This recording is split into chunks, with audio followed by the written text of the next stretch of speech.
Another flexible animal. This time I did a snake. This one took 6 hours and 20 minutes. Let's see if it's flexible.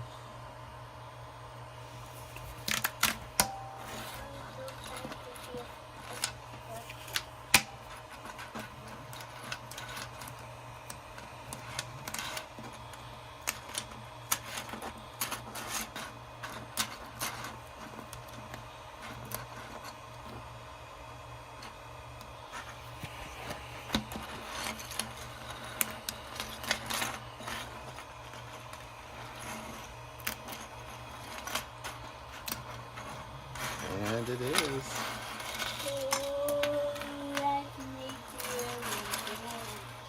That's my son.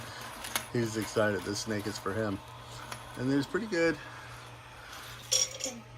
detail on the face. That snake is real.